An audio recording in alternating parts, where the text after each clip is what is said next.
My sister stood on my porch in the rain, mascara running down her face, and asked if she could come in. 3 years earlier, she had taken my husband, and my mother had called me the dramatic one for being upset about it. Now Paige was standing on the same porch where I used to wait for Marcus to come home, asking me to save her from the exact thing she'd once been so sure she deserved. I didn't slam the door. I didn't smile either. I just looked at her for a long moment and said the only thing that felt true. You should probably come in before the neighbors start talking. My name is Renata Calloway. Everyone calls me Ren. I'm 39 years old, and until 4 years ago, I thought my younger sister was the one person in the world who would never hurt me on purpose. I was wrong about that. But this isn't really a story about being wrong. It's a story about what happens after you stop waiting for people to be sorry. I met Marcus when I was 26. He was an architect at a small firm in Portland, the kind of man who noticed things other men didn't, the slant of light through a window, the way a room could feel unfinished even when every piece of furniture was in place. I was a junior interior designer back then, still building my client list one referral at a time, and Marcus was the first person who ever looked at my sketches and asked real questions instead of just saying they were nice.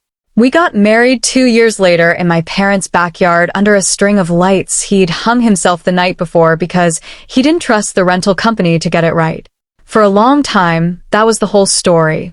A good man, a good marriage, a life I was proud of. My sister Paige is 5 years younger than me. Growing up, she was the one who got away with things, not because she was sneaky, but because she had a way of making people want to give her what she wanted.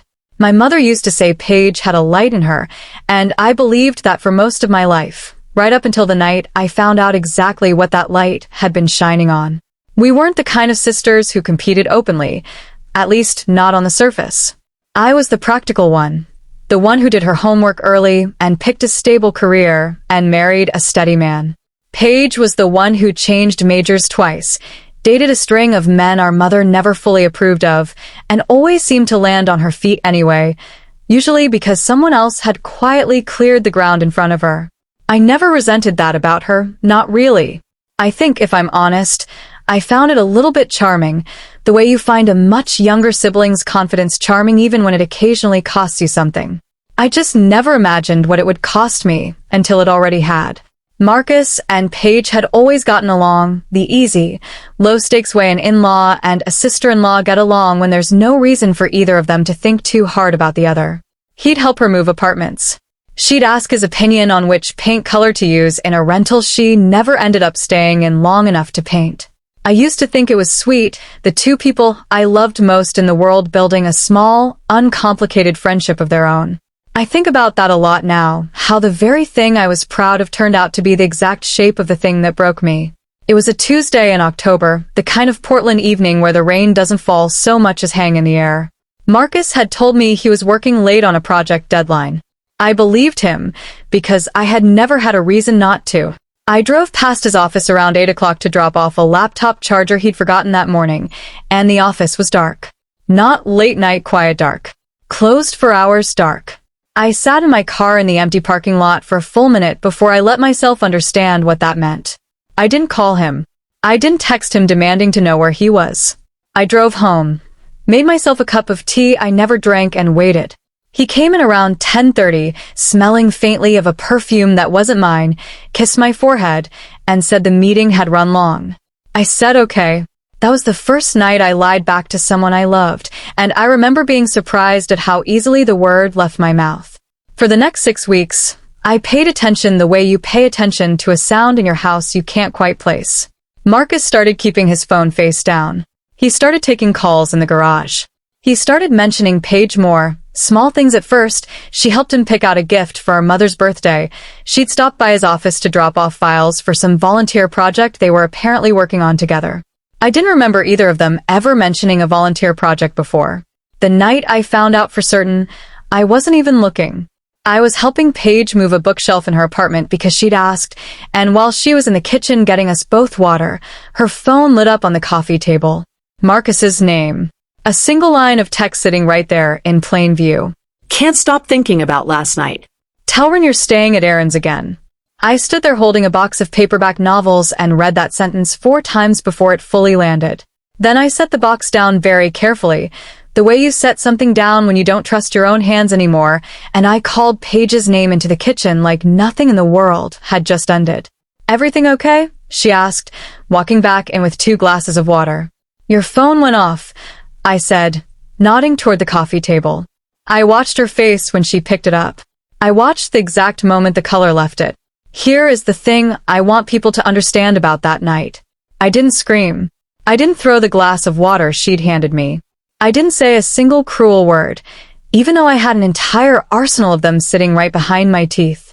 I just looked at my sister, 5 years younger, still holding her own phone like it might somehow unhappen if she gripped it tightly enough, and I asked one question. "How long?" "Run. It's not what you—" "How long, Paige?" She sat down slowly on the arm of her couch like her legs had stopped being reliable. "For months," she whispered. "For months. 16 weeks of Sunday dinners at our parent house, where she'd pass me the mashed potatoes and asked how work was going. For months of phone calls where she'd complained about her own boyfriend at the time and let me console her about a man who didn't exist while she was busy taking mine. I did the math the way you do math when you're trying not to feel anything yet, and I found I couldn't feel anything yet. I just felt still, the way water goes still right before it freezes. Does Mom know?" I asked. "No. God, no. Nobody knows." "I know," I said. And then I picked my purse up off her kitchen counter and walked out of her apartment without raising my voice a single time, which I think unsettled her far more than screaming would have. People expect volume. Silence is the thing that actually stays with you. I drove home that night with the radio off, the way I would keep driving with the radio off for a long time afterward. Marcus was already home when I got there, sitting at the kitchen table with his laptop open like it was any other evening. He looked up when I walked in, and something in my face must have told him, because his hands went very still on the keyboard. "Ren." I set my purse down on the counter, the same slow, deliberate motion I'd used at Paige's. "Your girlfriend's phone went off tonight while I was at her apartment," I said. "You should tell her to be more careful about that." I watched 11 years of marriage rearrange themselves behind his eyes. He didn't deny it. I want to give him that much credit, at least. He didn't sit there and insult me by pretending.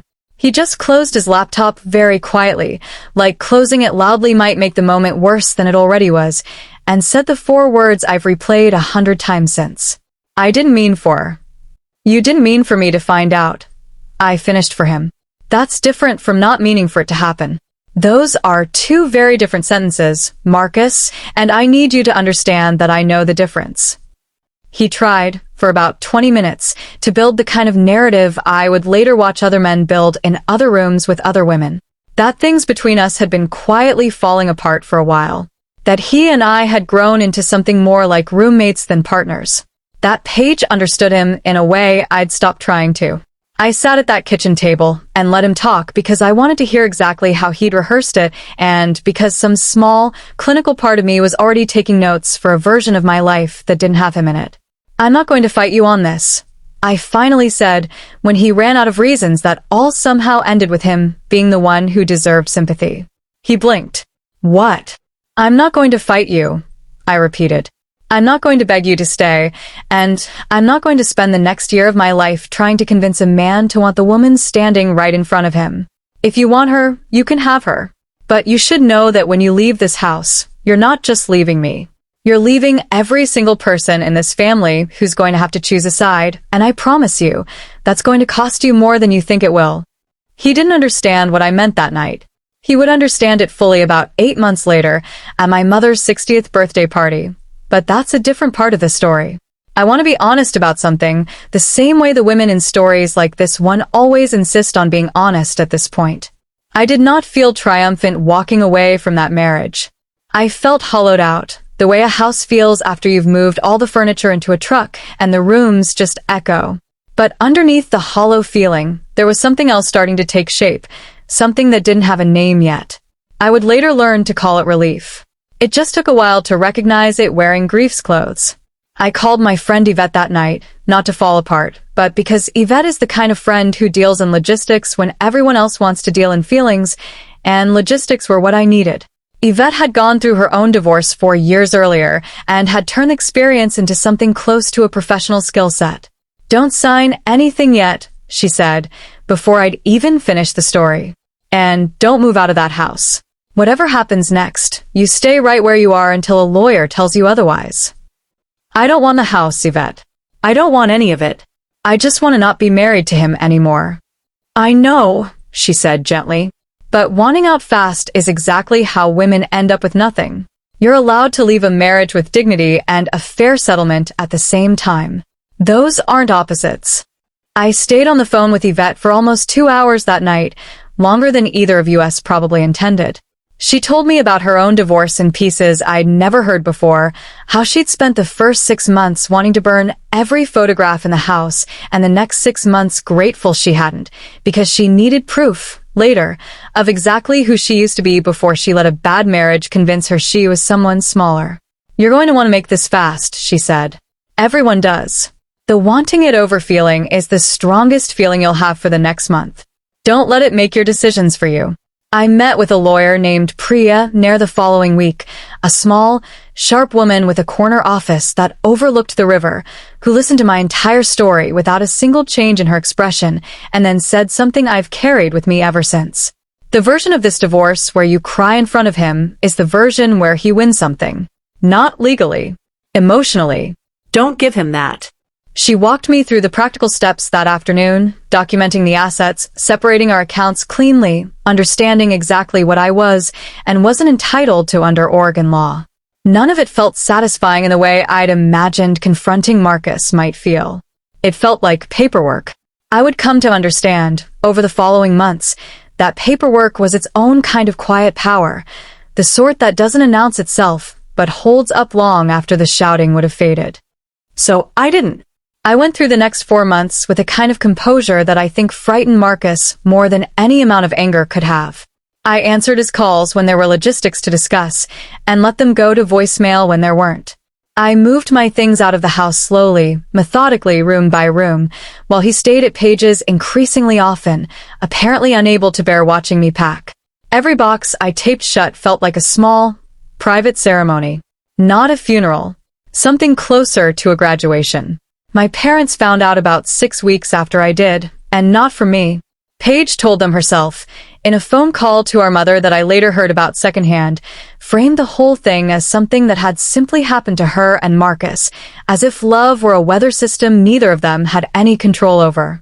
My mother called me that same evening, her voice doing the thing it does when she's trying very hard to sound neutral and failing. "Run, honey, I heard about you and Marcus. I figured you would eventually. Your sister says it wasn't planned. That these things just happen sometimes." I stood in my new, half-empty kitchen holding the phone and felt something in my chest go very quiet and very cold. "Mom, she was sleeping with my husband for 4 months while eating dinner at your table every Sunday. I'd be careful about which version of events you decide to believe." "I'm not taking sides," my mother said quickly, which is the thing people say right before they take a side. "I just don't want this to break our family apart." "It already did," I said. "Paige broke it. I'm just the one who noticed." I didn't hear from my father at all for almost 3 weeks, which told me everything I needed to know about where he stood without him having to say a word. When he finally called, it wasn't to apologize on Paige's behalf. It was to ask, quietly, almost embarrassed, if I needed anything. I told him I didn't. That wasn't entirely true, but I had already decided that I wasn't going to spend my energy waiting for the people in my family to say the right things. I was going to spend it building a life that didn't require their approval to feel whole. The divorce was finalized the following spring. I kept my business, which had grown enough by then that Marcus's lawyer didn't even bother contesting it. I kept the house, largely because Priya was right that composure is its own kind of leverage, and Marcus, eager to move things along quickly so he could start his new life with Paige without a lingering legal shadow, agreed to terms he probably wouldn't have agreed to if he'd taken more time to think them through. I didn't ask for alimony. I didn't want a single dollar from him going forward. I wanted a clean line between the life I'd had and the one I was about to build. And money has a way of keeping lines blurry. Marcus and Paige got married 14 months after that October night in her apartment. I know this because my mother told me the date, carefully, apologetically, the way you tell someone about a funeral they might not want to attend. I was invited. I want to say that again, because it's the detail people find hardest to believe. My own sister sent me an invitation to her wedding to my ex-husband, cream cardstock, gold lettering, a small handwritten note in the corner that said, "I hope you can find it in your heart to celebrate with us." I didn't go. I sent a card instead, 3 sentences long, wishing them both well and meaning it in the specific, distant way you mean well wishes for people whose happiness no longer has anything to do with your own. Yvette asked me later if that had been hard to write. It wasn't, and I think that surprised both of us. By then, I had already started to understand something I couldn't have explained on the night I found that text message glowing on Paige's coffee table. Losing Marcus hadn't been the tragedy I expected it to be. It had been the door. The 3 years that followed were, by almost any measure, the best of my adult life, though I know how strange that sentence sounds attached to a divorce. My design firm grew from a one-woman operation working out of a spare bedroom into a studio with 4 employees and a client list that included 2 boutique hotels and a restaurant group that kept sending referrals faster than I could take them. I bought a second property, a small Craftsman 2 blocks from the river that I renovated top to bottom myself, room by room, the same deliberate way I'd once packed boxes out of a marriage. I started running again, something I'd given up years earlier for no reason I could ever fully explain. I started sleeping through the night. My relationship with my parents thawed slowly, unevenly, the way ice melts at the edges of a lake before it melts in the middle.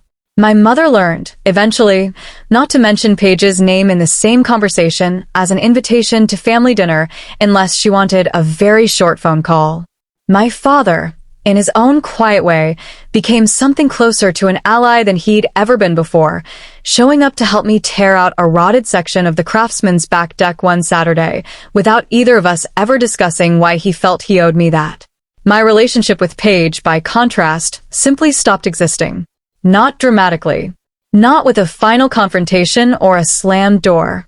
It just thinned out to nothing, the way a friendship does when 2 people stop making the effort, except we hadn't been friends. We'd been sisters, and sisters, I learned, can go quiet in a way that's somehow both easier and sadder than any other kind of ending. I saw her twice during those 3 years, both times at family events I couldn't reasonably avoid without making my absence its own kind of statement. The first was my mother's 60th birthday party, 8 months after the divorce, and it was there that I decided, quietly and on purpose, that my family was going to hear the truth in my own words before they heard it filtered through anyone else's version of events. I want to describe that party a little because I think the details matter. It was late June, the kind of warm Portland evening where my mother always insisted on stringing paper lanterns across the backyard, even though half of them never worked past 9 o'clock. There were maybe 40 people there, aunts and cousins, and my mother's book club friends, a caterer doing pulled pork sliders on a folding table near the roses.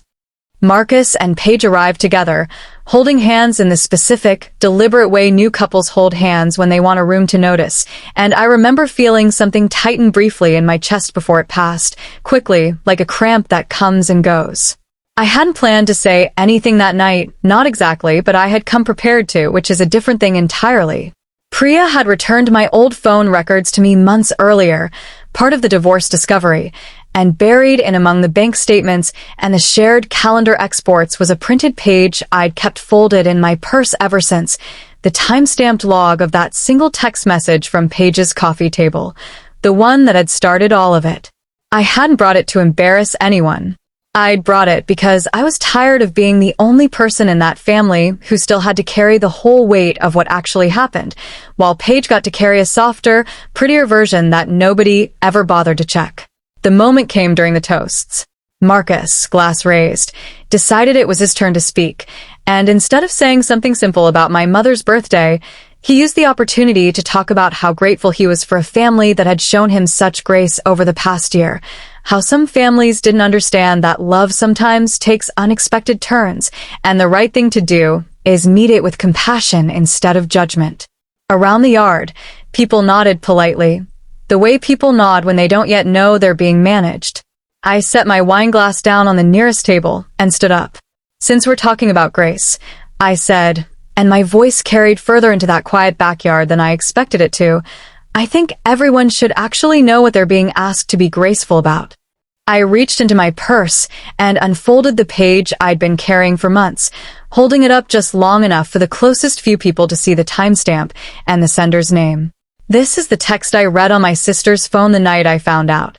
For months, it turned out not the sudden, unexpected turn Marcus just described. For months of Sunday dinners at this house, where she passed me the potatoes and asked how my week was going. My Aunt Deborah's fork froze halfway to her mouth. The caterer, mid-slice on a sheet cake, simply stopped moving. Marcus's face went the color of the tablecloth. Paige set her plate down on the nearest table like it had suddenly grown too heavy to hold, and for a moment neither of them said anything at all, which is how I knew that everyone in that backyard had probably already suspected the truth and simply never had it confirmed out loud before. "I'm not telling you this to ruin my mother's birthday," I said, folding the page back up and slipping it into my purse. "I'm telling you because I'm done letting other people write the version where I'm the one who couldn't handle a little grace." I picked my glass back up, said happy birthday to my mother, and sat back down, and the party, remarkably, went on quieter after that, but it went on. My mother caught my eye across the yard afterward, and for the first time since the divorce, I saw something like real understanding on her face instead of the careful, diplomatic blankness she'd been wearing for months. The second time I saw Paige was at a cousin's baby shower, 18 months after that. We were polite to each other in the specific, careful way strangers are polite. She asked about my business. I asked about hers, a small marketing firm she'd been trying to get off the ground with mixed success. We didn't mention Marcus. We didn't mention the 4 months. We stood in my aunt's living room holding paper cups of lemonade and performed a version of normalcy, so convincing that a stranger watching us might never have guessed we used to share a bedroom growing up, used to build blanket forts together, used to be, before all of it, each other's first best friend. I want to be clear about something because I think it matters more than the reveal that's coming. I never once, in 3 years, wished harm on my sister. I didn't sit awake hoping her marriage would fall apart. I didn't check her social media looking for cracks. I had genuinely moved on, not in the performative way people claim to move on right before doing something petty, but in the real, boring, unglamorous way where you simply stop thinking about someone for weeks at a time because your own life has gotten full enough that there isn't room left over for resentment. That's the part of this story I most want people to believe, because it's the part that makes what happened next feel less like justice and more like just the ordinary, sad math of a marriage that was never built on solid ground to begin with. The rain started around 9 o'clock that Thursday night in April, 3 years and 5 months after the divorce. I remember the date specifically because it was 2 days before a major client presentation I'd been preparing for a month, and I was at my kitchen table surrounded by fabric swatches and floor plans when my phone rang with a number I hadn't seen in years, my parents' landline, which nobody in my family had called from in a decade. Run. My mother's voice was thin, careful, the way it gets when she's trying not to alarm me and failing completely. "Paige is on her way to your house." What? Why would she be coming here? She wouldn't tell me everything. She just said she needed somewhere to go, and she didn't want to come here, because your father would ask too many questions. A pause. Ren, I think something happened with her and Marcus.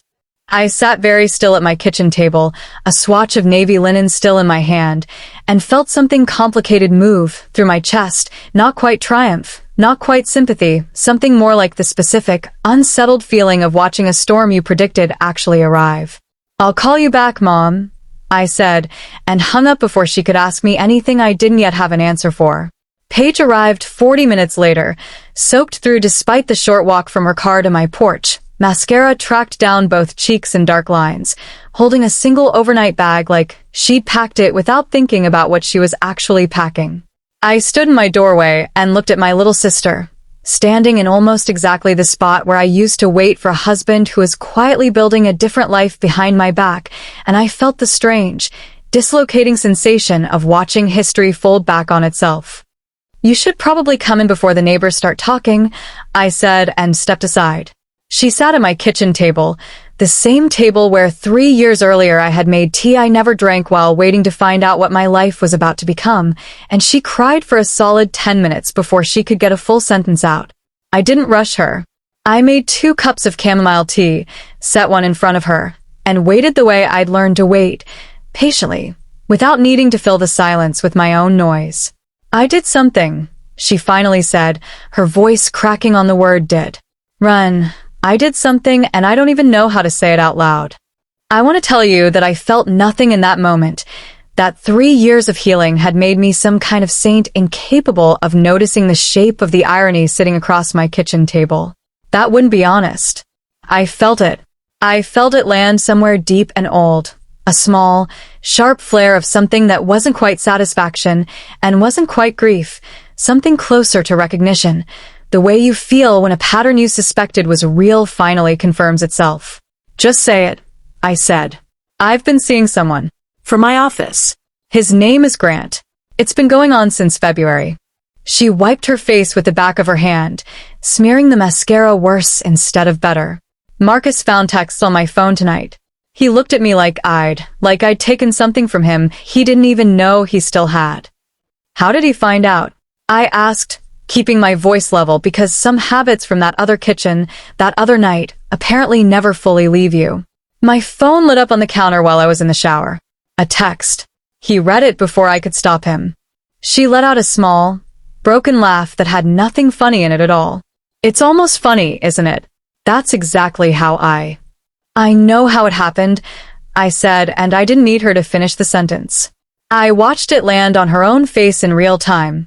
Watched the exact moment my sister connected the dots between the woman sitting across from her holding a mug of chamomile tea with steady hands and the version of herself who had once read a very similar text off a very similar counter and felt nothing but the thrill of getting away with something. "Run, I know how this looks," she said quietly. "I don't think you do," I said, not unkindly, just factually. "I think you're still finding out." She told me the rest slowly, in pieces, the way people tell you things when they're still trying to decide how much of the truth they can survive saying out loud. 5 months of small lies stacked carefully on top of each other. A coworker named Grant she'd started meeting for coffee that turned into something else before she'd let herself admit it had a name. Marcus had confronted her that evening, quietly, then not so quietly, and by the time she left their apartment, he'd already told her not to come back to it that night. "He kept asking me how I could do this to him," she said. "After everything. After what he already knows about starting things this way." I sat with that for a long moment because I recognized the shape of it, even wearing different clothes this time. "What did you tell him?" "That I didn't mean for it to happen this way." She looked up at me, and something in her face seemed to catch on the sentence even as she said it, the way you catch your own reflection somewhere you didn't expect a mirror to be. I didn't say anything to that. I didn't need to. I made up the guest room for her that night, the same room I'd slowly, deliberately turned into an office in the years since the divorce, moved a spare mattress in from the craftsman down the street, found her a clean set of pajamas she had to borrow because she'd packed almost nothing useful in her panic. I didn't lecture her. I didn't sit her down and explain the poetry of what was happening. I made sure she had water, made sure the porch light was off so headlights from the street wouldn't wake her, and went to bed myself feeling strange and unsteady in a way I hadn't felt in a long time. I want to pause here and say something honestly because I think it's the part of this story people are most curious about, even if they don't say so directly. Did I enjoy it? Did some small, ungenerous part of me feel like the universe had finally balanced its books?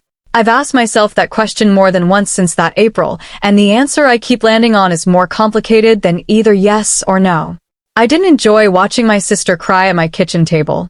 I want to be clear about that. Whatever damage existed between us, she was still the person who used to sneak into my room during thunderstorms when we were kids, still the person who cried at my wedding badly in the front row, before she ever knew what she was capable of doing to me.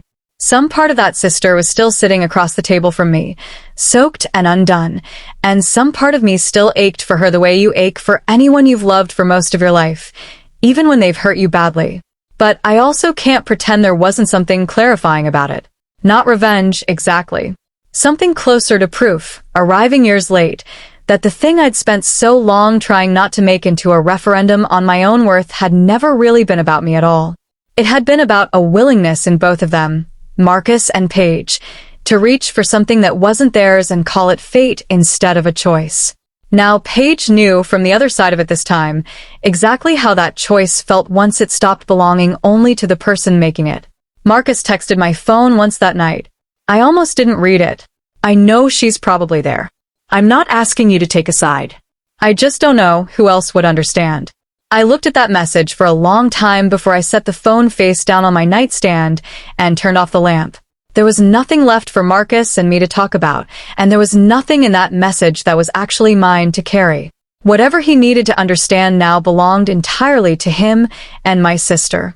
I had already done my understanding 3 years earlier alone, without either of them in the room. Paige stayed with me for 4 nights. I want to be honest about that number because it matters. Not 11 days. Not long enough to build anything new between us. 4 nights in which she cried and slept badly and once asked me very quietly over coffee on the 3rd morning whether I thought people could really come back from something like this. I don't know, I told her. I know I didn't try to find out with Marcus. I just built a different life instead. Do you think I should try? With him? I think that's yours to decide, I said. But I'm not going to sit here and tell you what he's like when someone finally forgives him for something. I already know the answer to that one. On the 5th morning, she found her own place to stay, a friend's spare room across the river, and thanked me at the door in the careful, formal way you thank someone you know you've asked too much of. I told her she was welcome, and I meant it in the narrow, specific way you mean something you did because it was right, not because it repaired anything. We hugged, briefly, the way people hug when neither of them is entirely sure what the hug is supposed to mean anymore, and then she was gone, and my house went quiet again in a way that felt less like loss this time, and more like my own life simply resuming its normal shape. Marcus and Paige separated 3 weeks later. I heard about it from my mother secondhand, the way I'd heard about most of their marriage from the beginning. I didn't call Paige to check on her. I didn't send flowers or a card this time. I let her have her own version of what I'd had, the quiet, private work of taking a broken thing apart without an audience, because I understood, better than almost anyone she could have called that night, that it wasn't a stretch of road anyone could walk beside her on. It was hers to walk alone, the same way mine had been. I ran into Marcus exactly once after that, at a coffee shop near my studio, both of us reaching for the same table by the window before we recognized each other. He looked older than 4 years, should have made him look the particular kind of tired that comes from watching a story repeat itself and knowing somewhere underneath everything that you were the one who wrote it that way twice. Ren, he said, and there was something almost pleading in how he said my name, like he wanted permission for something he couldn't quite articulate. Marcus, I said, and let that be the whole conversation. He didn't try to say anything else. I think, by then, he finally understood there wasn't anything left to say that I would want to hear, and to his credit, he simply nodded and let me take the table by the window.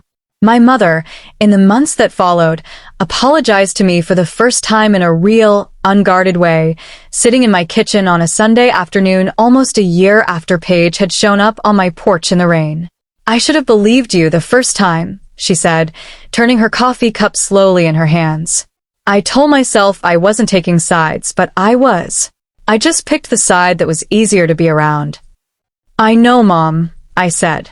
And I did know, and somewhere in the 4 years between that first October night and this quiet Sunday afternoon, I had also learned that I didn't need her apology to feel whole. It was nice to have it. It didn't change the shape of the life I'd already built without it. Paige and I are not close now. I want to say that plainly because I think it's the honest ending, even if it isn't the tidy one. We exchange a birthday text once a year. We show up at the same holiday gatherings when our parents insist on it, polite, careful, 2 women who used to share a bedroom and now mostly share a last name. I don't think that will change, and I've stopped waiting for it to. Some things don't get repaired just because enough time has passed for the anger to go quiet. Sometimes they just settle into a different, smaller shape, and you learn to live around them the way you learn to live around a scar that doesn't hurt anymore, but never quite goes away either. I think about that October night sometimes, standing in Paige's kitchen holding a box of paperback novels, reading a text message that ended one version of my life and, though I couldn't have known it then, began another. I think about the version of myself who might have screamed, might have thrown things, might have spent years hating my sister so completely that when she showed up soaked and broken on my porch 4 years later, I would have shut the door in her face and felt justified doing it. I didn't do that. I let her in for 4 nights because turning away someone who is drowning isn't the same thing as forgiving them for building the water in the first place. I let her in because I could afford to be decent without pretending the decency meant anything had been undone.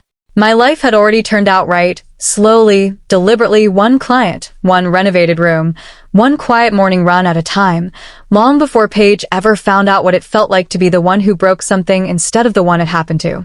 That's the part one most want people to understand, more than the reveal, more than the irony, more than the particular, sharp clarity of watching a pattern repeat itself on someone else's kitchen counter this time.